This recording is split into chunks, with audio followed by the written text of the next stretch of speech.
Mexico! Yeah!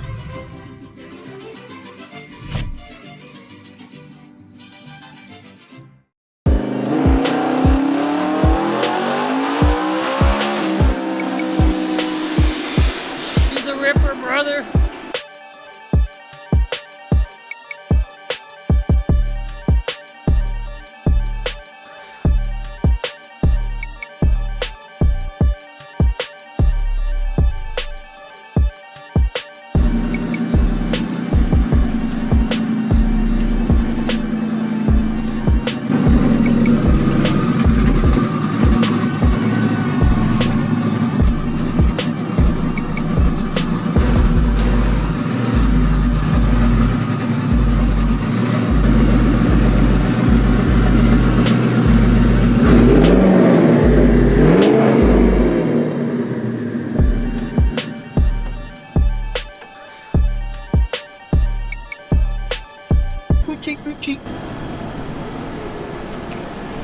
So, today's the day.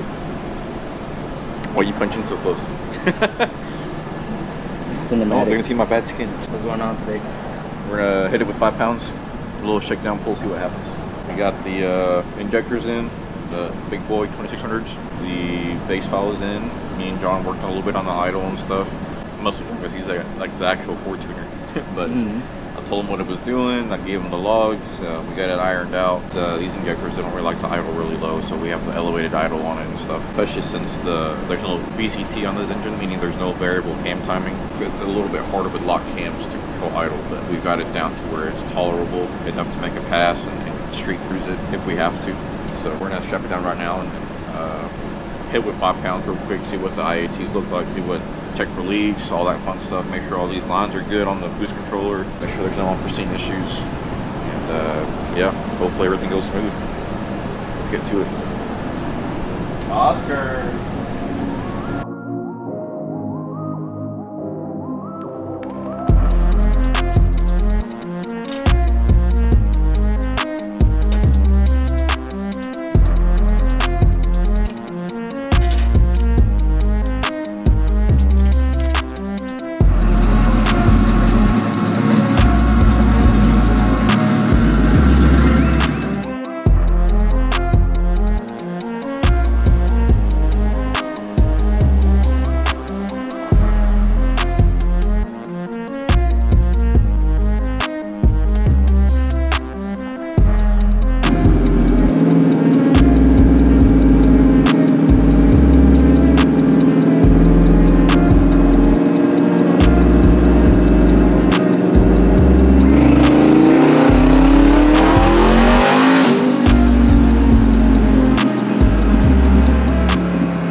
What's up, guys? Thanks for coming back and checking out the channel. Finally, after what feels like 600 or 700 days, we have the black truck on the dyno, about to start making some power pulls.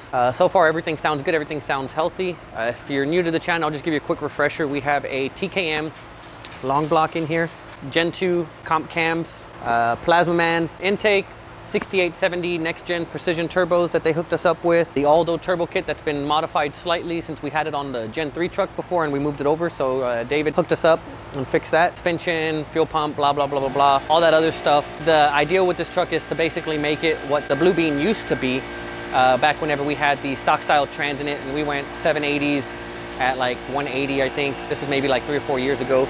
So we basically took everything out of the Blue Bean. It has the same spec engine, it's old transmission in a 4x4 truck. And the reason I went with the 6-speed is, you know, there's actual hard parts, there's more things in the transmission that we can actually use and help keep it alive. I mean, the Lunds went 6s with their 6-speed tranny. So if we can go, you know, somewhere in the 7s with this everywhere, whether it's on the street, track, no prep, whatever, you know, that's the goal. So stay tuned and let's see what kind of power this thing makes. Okay, so we're in the truck right now. We made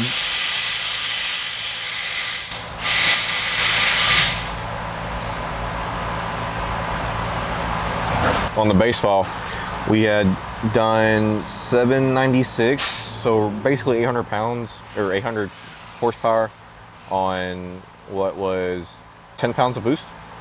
We did 11 pounds the next hit, which netted us 938 at 7,500 RPM, followed by 14 pound hit just now at 921, letting off early. So we're just gathering data right now. Lund himself is combing through the data as we speak. He's live remoting in from his office over in Florida. So everything looks great so far. Motor sounds healthy, seems healthy. Nothing's come apart yet. So, you know, cross your fingers. We're confident what we put together here. So it's great to finally see a long-awaited project like this come together and start making power reliably. So far, we haven't had any major issues. We still got to plumb the catch can, of course, and run the lines, which is why you have the 1 ethanol empty can with the holes in it. Just for now, just to make sure that any ventilation coming out of the crankcase is going into that and not onto the downpipe or the headers and just causing a bunch of smoke to happen. Because these valve covers are not baffled. They will sling oil out at high RPM. So if not, you know, properly, you know, routed.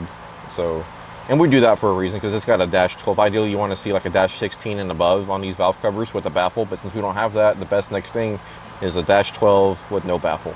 And that should be good enough for what we're trying to do with it. Pretty soon we'll add fittings to the cube that we designed for the peak tank, and we'll go from there on that. We'll have Ricardo weld the fittings, or David, whichever one wants to do the install, and then probably send it off to get coated, and then mount it in the truck, and then run the line. But as of right now, I'm just in queue waiting for John to hit me back with a new file or revision, and kind of just go from there.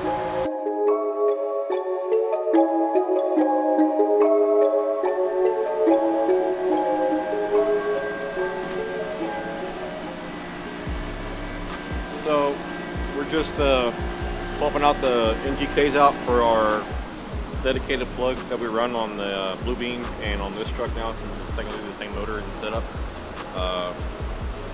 There's not really like a magic plug, it's just what the motor needs. And for break-in purposes and low boost pulls, we are typically running the NGK 6510, which is a commercially available plug for everybody.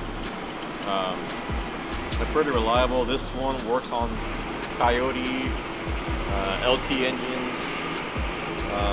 I'm going to cut these open later just to kind of go over them. I want to look at the porcelain. So basically we're going to read the plugs here in a little while after I make some hits on these, just to kind of keep track of everything. And yeah, we're going to pop these in with our own specified gap. Courtesy of John Jr. at Lund Racing. And once they're on, we'll make some more hits with a slightly higher boost than we have been doing. We are currently sitting at 1117 on 16 pounds. So we typically run 30, 34 on the track, somewhere in there, depending on what the conditions are, in Blue Bean. Now, on a truck, I don't know if we'll go up that high or if we'll run the same. Kind of just depends on what the load is. And granted, these vehicles are vastly different in terms of suspension and, you know, one's a frame and the other one has a, you know, it's a chassis subframe car with, you know, a bunch of suspension goodies on it. But they both weigh vastly different. There's at least over 1,000 pounds difference between the two easily. Could be a lot more, but like I said, it is just one of the wait and see type of deals. And for right now, we're going to put our special plugs in it and kind of err on the safe side, just to prevent any kind of issues later on down the road. We don't want to be lifting head gaskets left and right, especially in a heavy vehicle. So we'll be right back.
good for now.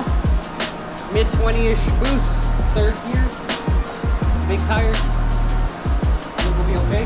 Turn up the rest on the street or at the track, see what it does.